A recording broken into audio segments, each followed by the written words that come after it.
Hey, look, we're back. Welcome to John Park's Workshop. It's me. I'm John Park. Here we are. Awesome. All right, first of all, I want to say thank you everyone who came by last night for the unboxing on AdaBox 19. That was loads and loads and loads of fun, and I really appreciate that I get to do wacky stuff like that. Thanks to all of you. Thanks for supporting our community, buying cool stuff in the Adafruit store, getting AdaBoxes, things like that. Really helps. So let's see what else I wanted to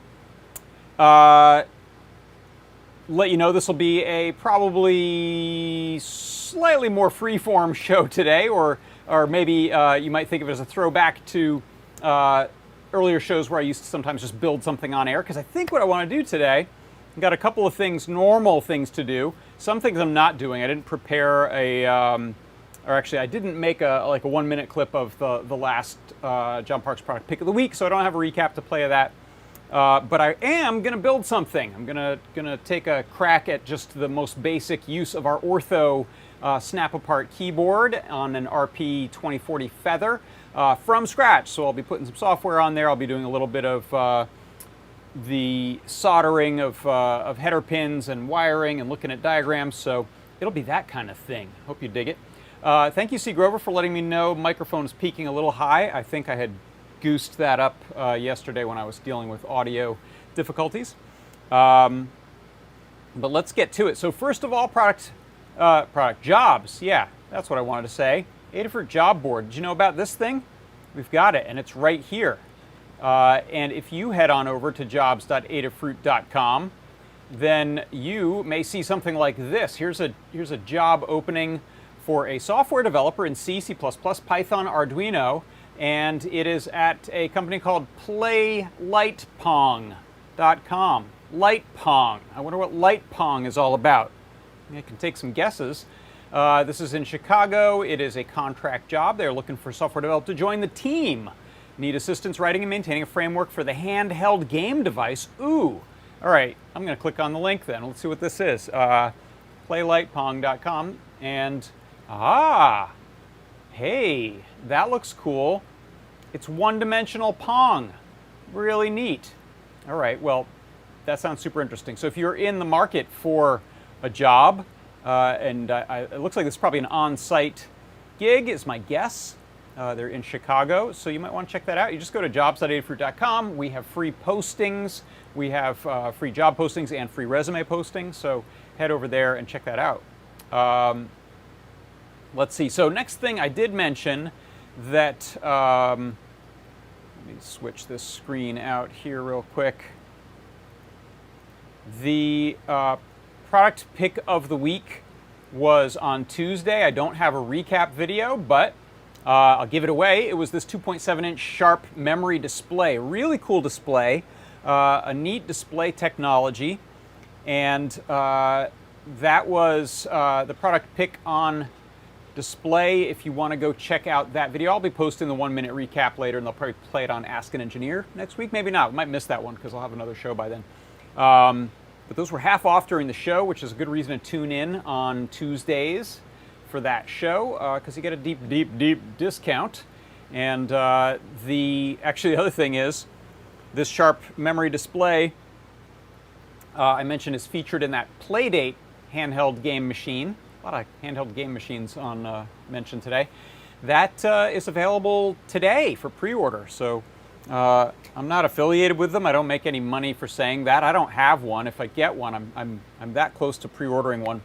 It's between that and a Eurorack module I want.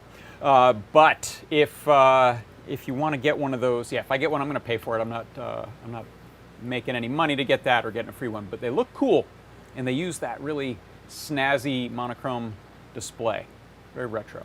So you can go check that out. And let's see, next up, let's check in with our Discord. If you're wondering where the chat is at, this is it. We've got a Discord server with, I think, something like 25,000 members or something like that. There's probably a robot command you can type in to ask the number of members in there. It's like question mark members. I don't know. I won't test that, but maybe one of you will. And head to the adafru.it, that's our URL shortener, adafru.it/Discord. You'll get an instant, whoa, we've got 30,100 plus members. Thanks, Mr. Certainly. Instant invite if you head to the live broadcast chat channel. That's where we're hanging out right now. But we have a whole bunch of other channels from everything from announcements, pet photos, off topic, help with CircuitPython, Arduino 3D printing, help with audio, Raspberry Pi, and on and on. Much members, Andy Calloway, that's right. So head on over there. That's where a lot of the chat's happening. I also see some people over in the YouTube chat. Hey, FAZ. Hey, Rondell Bone. Nice to see you. Gary T. Welcome. Thanks for joining us. Let's see. How about, looks like no questions. Everything's good. Lars is lurking. You know what? Lars is back there, and Lars has a Untitled Goose Game goose sitting on his head for some reason. I'm not sure why. You see that? Right there? I don't know why. I don't know what's going on. I think my daughter had something to do with that. Okay. So, next up, let's do a little CircuitPython Parsec. Why don't we? Let's get all set up for that, huh? All right. I'm game.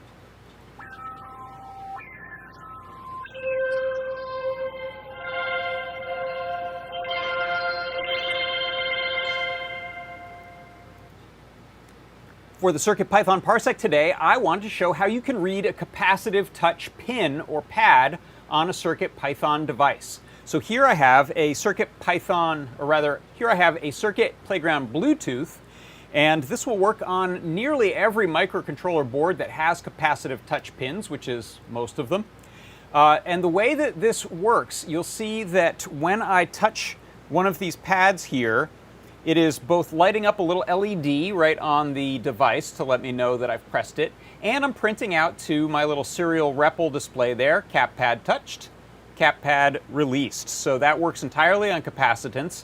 In fact, it doesn't even require contact. You could put a piece of paper over that, it still works.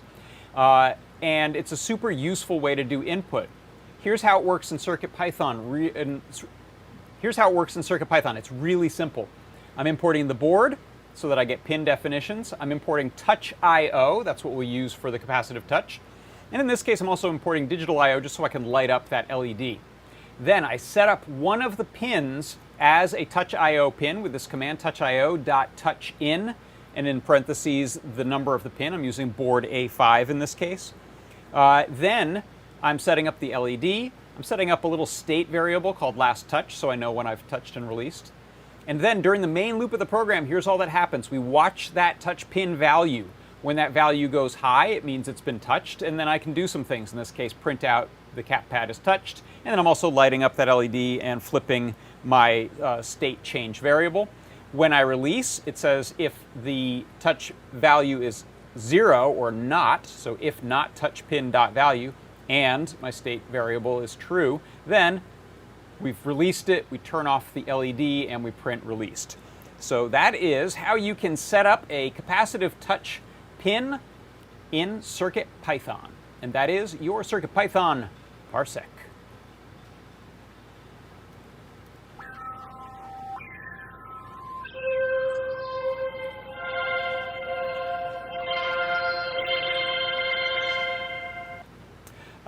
Once again, by the way, I want to say thank you to your good friend and mine, Mr. Toddbot in our Discord, who has a great CircuitPython tips and tricks page, which is one of my one-stop shopping places to go and grab cool tips that I can share with you all. And that is on Toddbot's GitHub, so if someone can put that in the chat, that would be great. I can put it in if no one finds it, or just Google for GitHub Toddbot, you'll find it. Dexter Starboard says Funhouse has Cap Touch. That's right. The Cap Touch pads on the Funhouse, in fact, are exposed out front on these little 3 ravens or crows here. I forget which they are. Those are capacitive touch pads, and you can see there's silk screen paint on top, and yet it still works. So it's not based on closing a contact. All right. So let's take a look now at this kind of upcoming project I've started working on.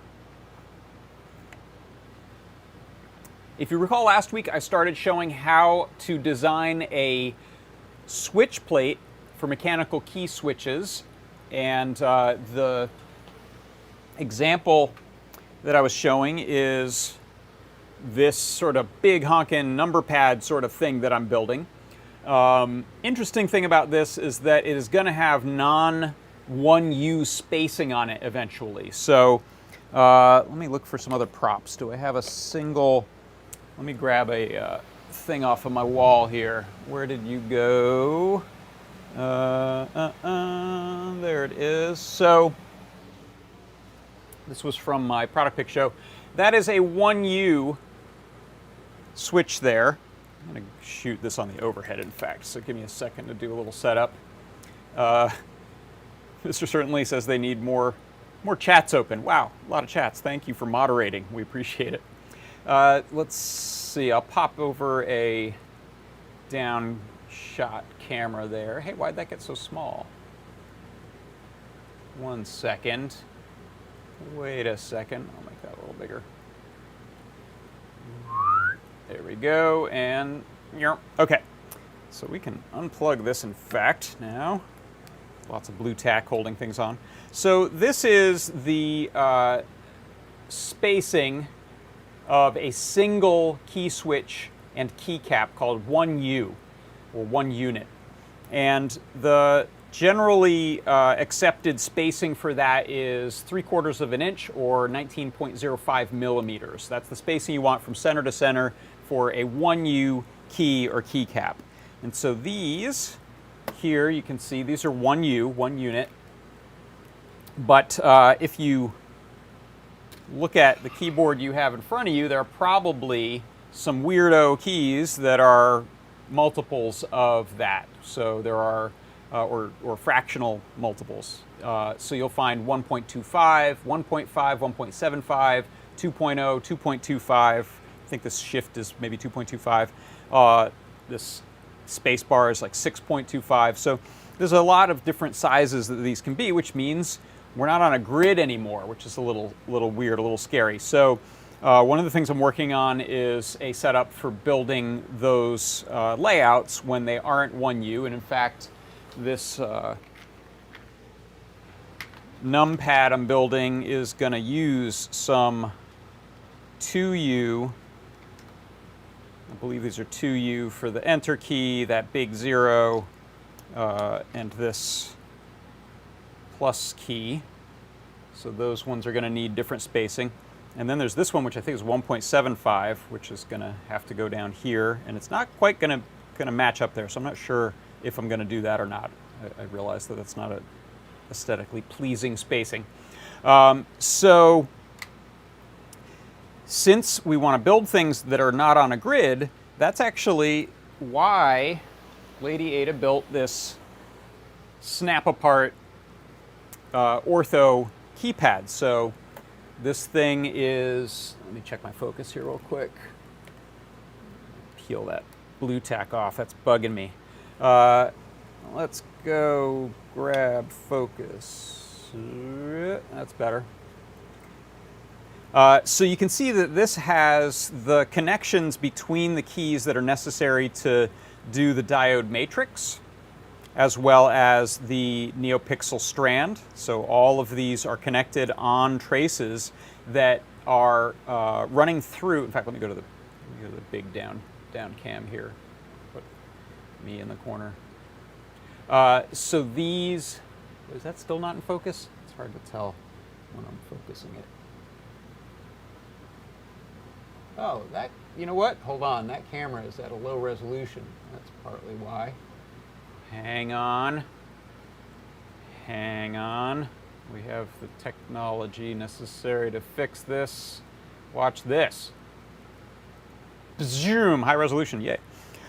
So what we can do is snap these apart and lay them out pretty much in any spacing we want. So you could do something like a hugely ergonomic keyboard that's mounted inside of two halves of a couple of bowls and have like a crazy kinesis type of thing, or a big weird tower, or put them on your pants. I don't know. But I'm going to go a little simpler than that and eventually just snap a few off of one row so that I can do that 2U spacing on the end there and down here at the bottom where I need to. So first step of this is just using the thing as it is without snapping it apart, without doing anything weird. So that's what I want to do today, is take a look at how to just set this up and use it with a microcontroller. I'm going to use the Feather RP2040, which is lovely and available, and we have enough GPIO pins to deal with the number of columns and rows that we have here. So I'm going to jump over to the Chrome browser again for a second, and let's take a look in the Learn Guides. Just type in Ortho in the Learn Guides, and you'll see there's this Ortho Adafruit Neo Key 5x6 Ortho Snap Apart Guide by Kattni. By the way, I am still curious if there's like an engineering reason. I should just ask Lady Ada why this is being called 5x6, because I always think of things as width, height, like resolutions of graphic images, width, height. Your dresser is this many inches by this many inches in the depth. I'm sure there's a good reason. Actually, as someone pointed out to me, video, you often talk about vertical scan line resolutions if you're just talking about 720p, for example. But when you talk about the actual thing, I always think of width and height. Anyway, we'll call it the 5x6. It's printed on there, so Lady Ada wins right there.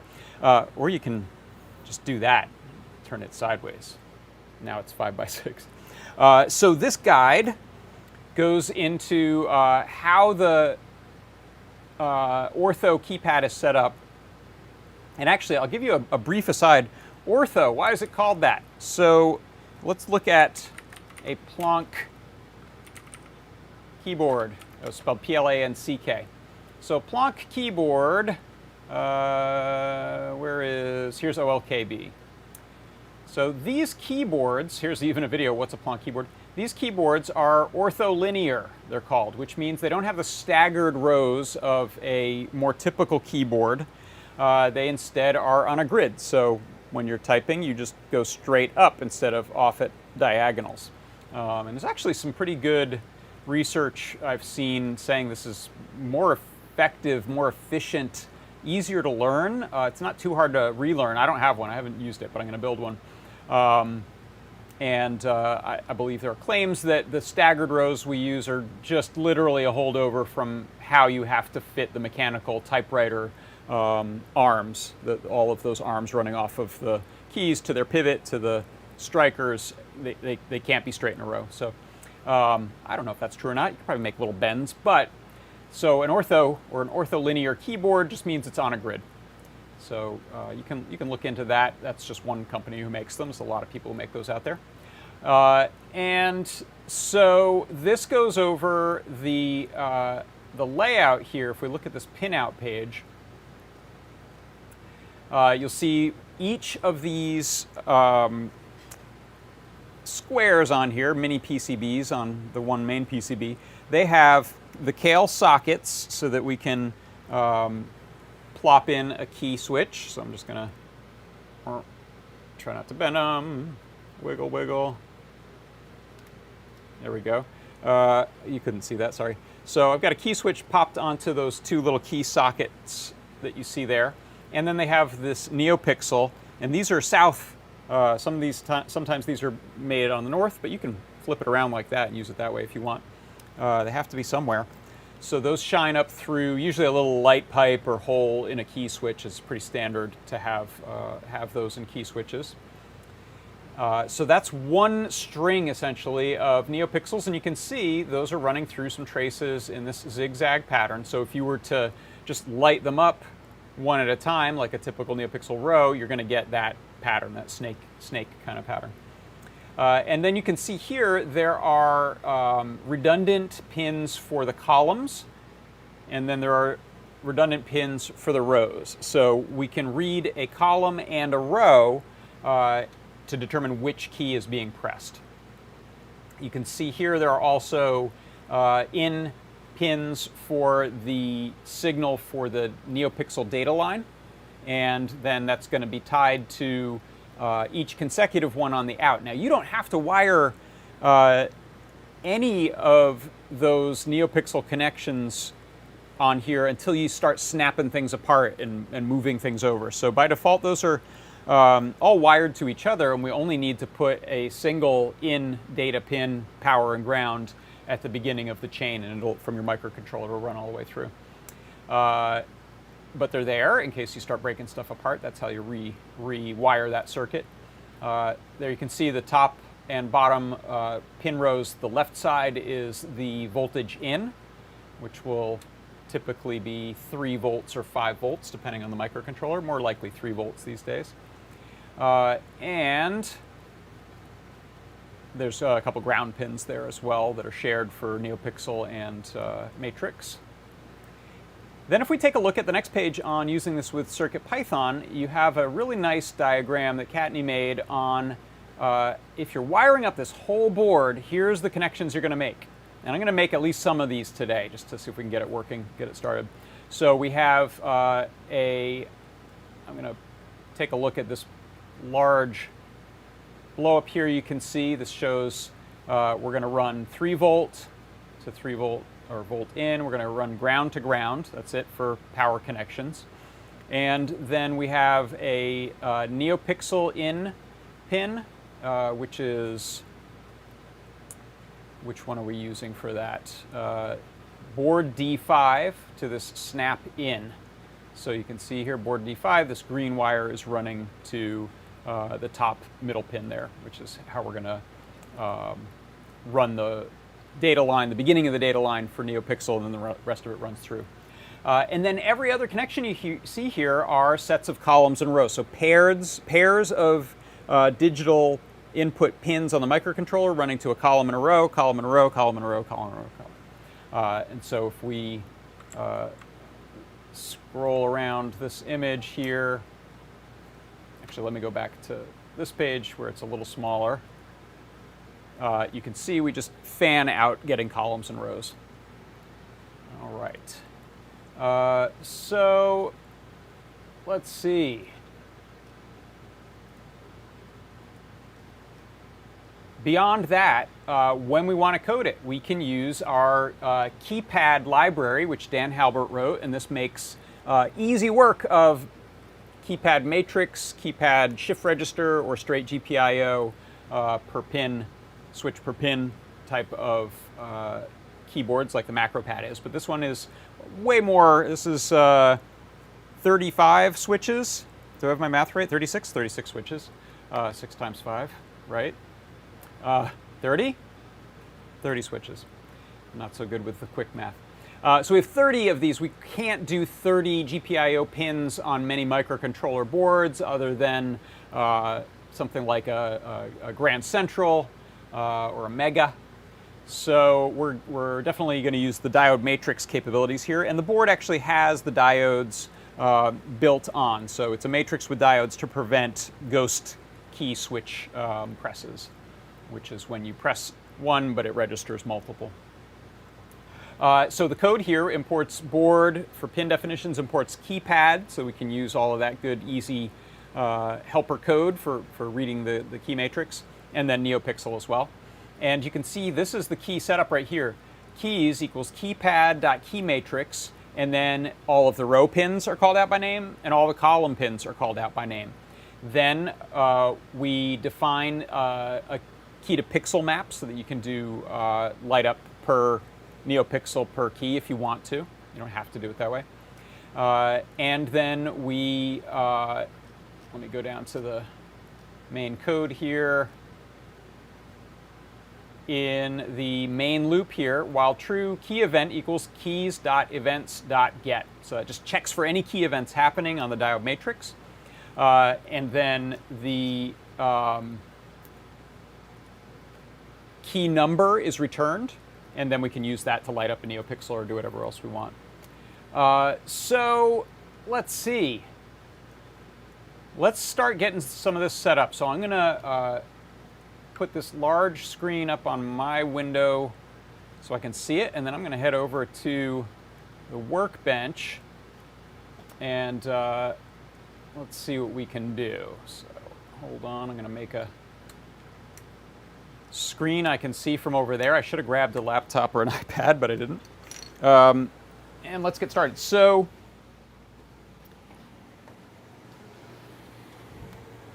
hey, that's more cameras than I meant to have viewing right now. Let me turn this one off here. And goodbye me, there we go. So I was thinking with this one, I have a couple of these boards.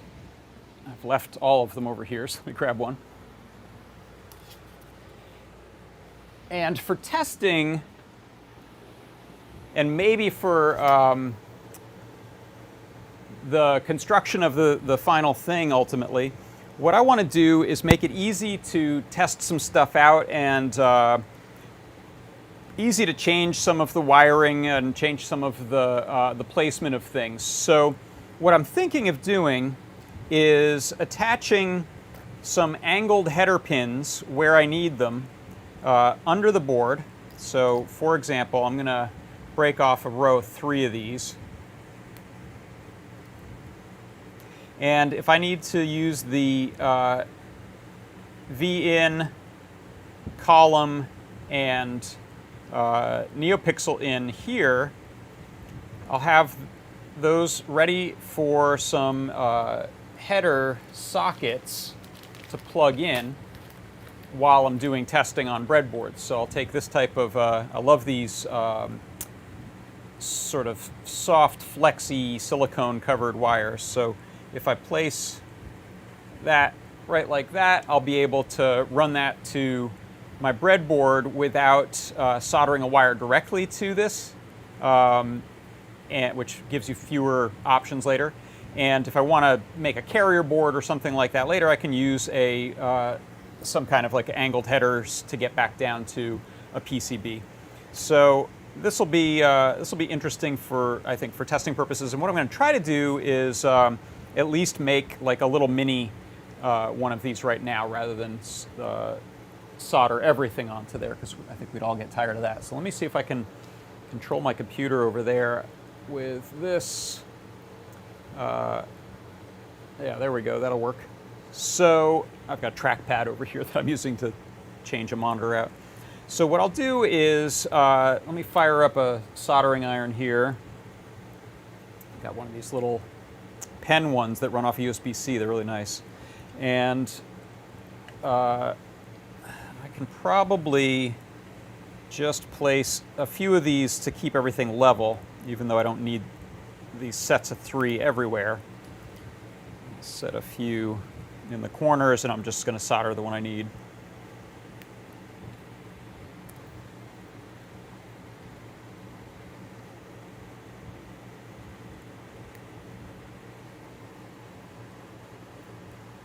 So something like that. And then I'm going to try a very tricky maneuver here of flipping it over without making those fall out.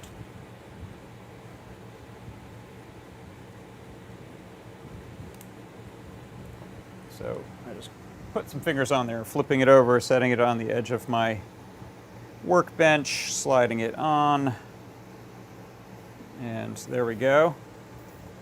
Make sure I put those facing out.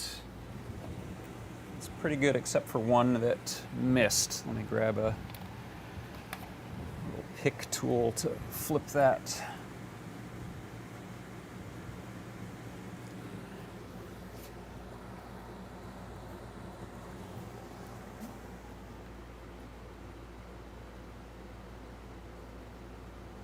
I could have used some tape or some rubber bands or some blue tack too, but I did not. Oh, okay, that's good, but now I lost this one. So that's the one that matters. Let me try to get that back in place without.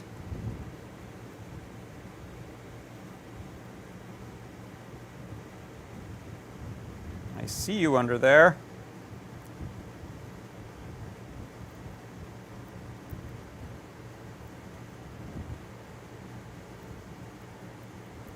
All right, that's not a puzzle game that I'm going to win. There we go. Whew! All right, was it worth it? I don't know.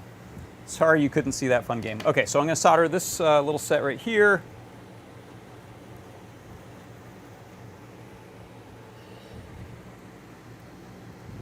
And I don't have a fume extractor here, but I do have a fan blowing from my HVAC that is going to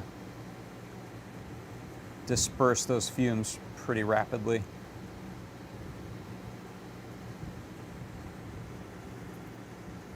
Okay. So let's see. I will. I almost wonder about soldering in those corner ones. Nah, I'll leave them because when I start breaking stuff apart, I won't be as happy with those there. Okay, so that one I need, and now I'm going to take a set of just 2. And one thing I like to do, let me zoom in here. We can get a lot closer. One thing I like to do with these, if I'm doing, if I have a set of 3 holes there to work with, and I only need 2 of them, is rather than, it's really terrible to try to solder individual ones. Sorry, let me grab some needle nose pliers. But what you can do is, if you have a reason to not include one, if you're ever trying to make sure you don't accidentally plug into something you don't need, you can pull a pin right out from there and just end up with 2. I'm trying to think. This is, yeah, I can flip this over now. I'm not worried about those. That is an alternate in for the NeoPixel data, and I'm not going to use that. So I think I will signal that to myself so I'm not wondering later, hey, what are you trying to plug into there? So I just remove that pin, just drag that right out of there. And now we can solder in a pair. Now, I think I'm going to end up, I don't mind hanging these off the edges. I don't want to point them inward. That'll become messy. And you can see we've got this little space about, I think it's like 10 millimeter spacing. It's not 10 millimeter. What is that for? I've lost all rulers. Oh, I moved them. That was a bad idea. So this little border here, let's call it 5 millimeters, it doesn't exist on the sides, but I'll probably add it when I do a case for this, so I don't mind hanging these off the edges here. So let me place that right there. Is that the limit? Yeah, that's as close as I can get with this. So let's go ahead and solder that in.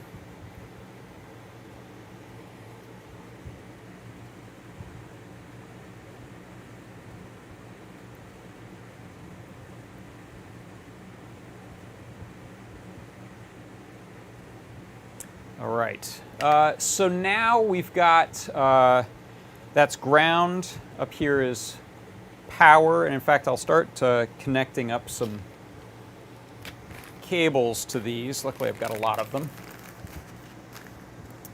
So let's do power right here.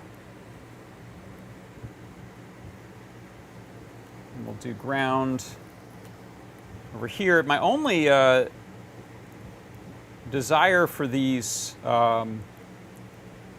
cables that we have is I wish they came in more colors, because we just get 4 colors with these. I could use 8 easily, especially for a project like this. So now what we're going to use, let's see, this up above is going to be a row, this pin right here.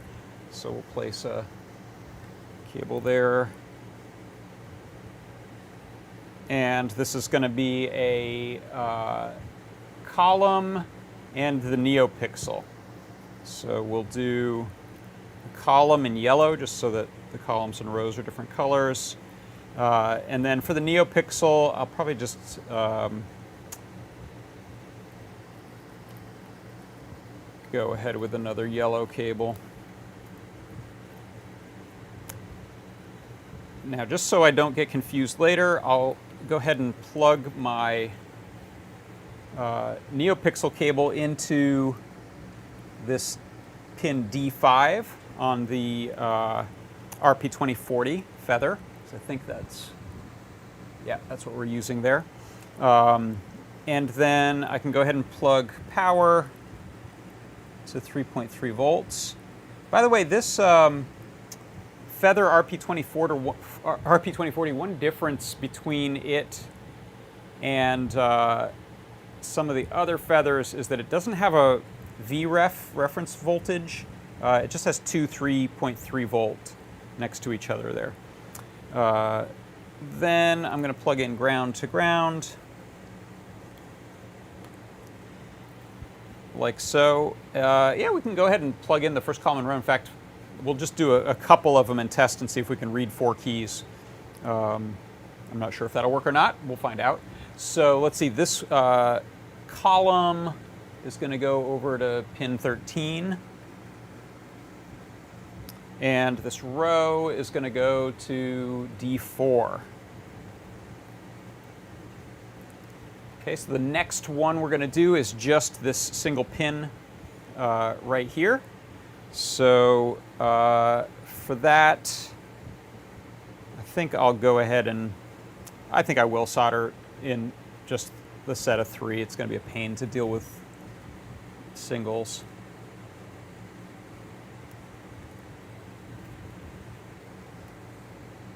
I don't know, I'm making this up as I go along, so hopefully we end up with a happy result. Did I put that in the right way? Yes.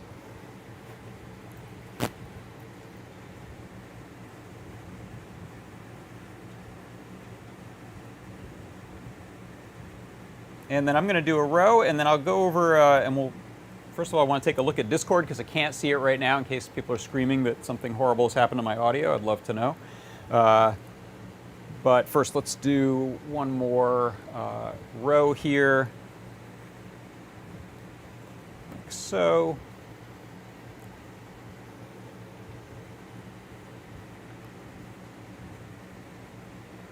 And then, like I said, all of the traces exist running through these little mouse nibble ready snip off points. There's actually some tiny perforations there to make those a little easier to snap apart. If you snap them apart, you'll then be bridging connections that currently exist. Okay, so let's do one more column and row. So I'm just going to use the same color scheme here. So this is going to be the leftmost pin here.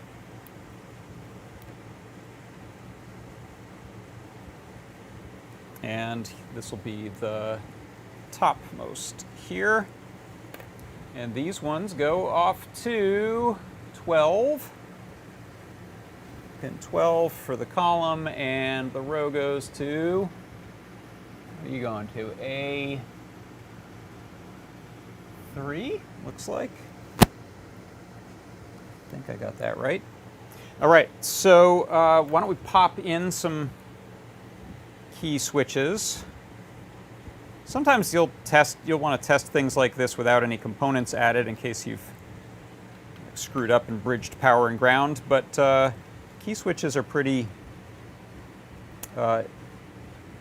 immune to problems. The only thing I'd be likely to do is fry out neopixels if something was done horribly wrong. These are some Kale box black switches, which are linear, like a red, but a little stronger spring in there. And like so. All right, I'm gonna bring this over and I'll check the chat and see what's going on.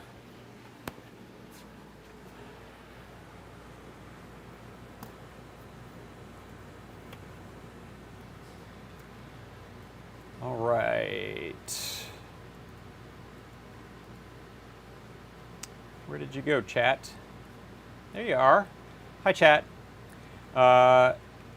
Is there any reason you could not attach the headers with the pins, go under the board, keep the square format without having the... You could totally do that, Cryorix. So the question is, would you just put pins straight up into it? definitely can. I was actually just trying to keep a lower profile. When you put a pin and then the cable into it, you add a decent amount of space that I didn't want to do. So I was trying to just keep things level, but absolutely that would work as far as this circuit goes. Untitled Lars game. Yikes. Okay. Good. I don't see any panics happening in the chat. Great. So let's take a look then at setup for this. I'm going to go to the CircuitPython setup part of this. And let me put a little downshoot view like that. Okay. So what I'm going to do is I'm going to take this here feather, RP2040, and see if I can reach it with this USB-C cable. Boy, I love USB-C just because I'm not constantly flipping it over 3 times to match polarity. So what I'll do is I'm going to hold down boot select and then press reset. I'm not sharing windows of it. I now see a Raspberry Pi RP2 drive show up. That's the feather. And in my browser, I'm going to go to circuitpython.org, downloads, and if we do RP, we get the feather RP2040. I'm going to actually double check the guide to see, and Kattni I think is in the chat. Do we have a, I'm going to use the CircuitPython 7, I think. I think that's probably not a bad idea with this. I don't know if you mention it explicitly, but so let's go CircuitPython 7.0.0 Alpha 5. I'll download that UF2, and it's downloaded. Now I'm going to go ahead and drag that to the RPi drive. It will flash it and then restart. And then I think Keypad might be baked into that. Let's find out. This is kind of a fun way to find out without even heading over to a web page to look at it. I'm instead gonna, let's take a look at this view here. I'm gonna go to Chrome, or Atom rather, and this one is probably that. And let me open and see if there's any code on it. That's not the right drive. This is. Okay, that was that was just some memory display stuff I did on that one. Great. So what I'll do, and just to prevent problems, I'm going to unplug. I started using a macro pad as my camera switcher, but I haven't done the shenanigans to prevent it from showing up as a drive thing yet. So let's take a look in the REPL here. I'll do import board, dir board. That's going to show me all the pins that are on the RP2040 here. That looks right? And then to check the libraries that are on it. Can I check that on the board? Now I can't remember. Does that have... Yeah, you know what? This is a... I don't think it is. Okay. This is a bit of a diversion I don't need to take, but maybe I'll do that another time as a tip when I remember how to check which libraries are baked in. So what I'll do is back in here, I'll go to the top, hit libraries, I'll download the bundle version 7, or I can use Bundlefly. Why don't I do that? So if we look at the code here in the guide, CircuitPython usage, this example here has download project bundle. Let's see, that's a 4x2. Okay, we'll change that a little bit to just be 2x2. I think that should work. So when I hit download project bundle, we're going to get a zip file. I'll unpack that, and that'll include code and libraries. So again, you won't see this part, but I'm going to go ahead and drag the contents of that code and library directory to my CircuitPy drive here.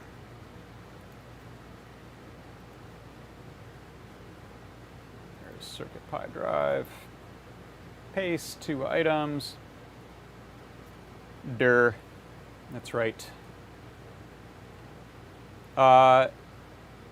Replace. I'm just overwriting some stuff. Okay, so let's jump back here and see if we run the code. Let me just reopen that in case I do anything wrong. Okay, so I'm going to set 2 rows, 2 columns. The NeoPixels on D5, yes. Okay, the row pins, this is a little different than what I was looking at for that full example, so let's change those. So column is D13 and D12. Oh, I have that, okay. Row is D4, A3. Oh, it is right, okay. So I can just get rid of those. Number of NeoPixels should be 4. And I don't know if there's anything else to change in there. So I'm going to hit save. And let's see what happens. Hey! So we've got key 0, pressed, released. Key 1, pressed, released. Key 2, pressed, released. Key 3, yay! We have success. I'm very excited about that. So that is the real time. Hey, does this stuff really work if you just look at the guide? In fact, it does. So hats off to Dan Halbert for this wonderful library that we're using, and thank you so much, Kattni, for the very clear instructions in the guide there. So now I think all that's going to remain is to either wire up more of this, or I may stop adding the pins until I do a little bit of my modification of the layout. So to get some of that 2U keycap size spacing that I want to do for these, you can see that just doesn't work. Right? Those don't fit like that, and you can't just offset them like this. So there's some pretty specific spacing that we'll have to do to get that to work, and that means I'll be removing some keys and snipping them off and rewiring them. So that's going to be it. Oh, did someone say the LED mappings are off? Oh, totally off. Whoops. Hey, thanks for pointing that out, Jim Neal. Let's fix that. Okay. Does anyone see the problem in the code? I'm guessing someone did. Let's see. All right. Someone tell me what you see. Let's see. Where is the... Oh. Sure. That makes sense, actually, right? Because 1, 2, 3, 4. 1, 2, 3, 4. Yeah. Okay, so the full keyboard goes NeoPixel 0, 1, 2, 3, 4, 5. So 0, 1, 2, 3, like that. So we need to do some remapping here, unless I were to cut right there and cut, or rather jumper that over to this side. Then we get 1, 2, 3, 4. So I guess I won't deal with that in code. We would just have to make like a little table that says the NeoPixels that we're lighting up are not 0, 1, 2, and 3, but would be 0, 1, 7, and 8, right? That's it. So thank you. Good catch there, Jim Neal over in the YouTube chat. And sorry for anyone with, if I'm triggering your OCD with that right there.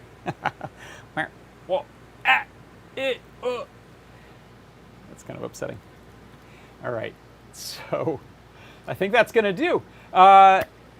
Let me know in the chats if you have any thoughts or questions about this. I'm going to go ahead and work on my layout stuff over in Grasshopper and Rhino, so I can get the spacing sort of parametrically, so I don't have to just hand model that. and then I'm going to laser cut myself a nice key plate or 3D print one, and then I'll be able to essentially support the boards with the key switches and key plates from the top, and then I'll probably do a bottom plate that screws in and nestles them in there. So stay tuned, that's what's coming up next. I'm also still working on my macro pad for Minecraft, and I'm going to try to commit the code real soon and get the guide out there so that you can do Minecraft shortcuts on your macro pad. One other brief announcement. I will point out that, hey, look,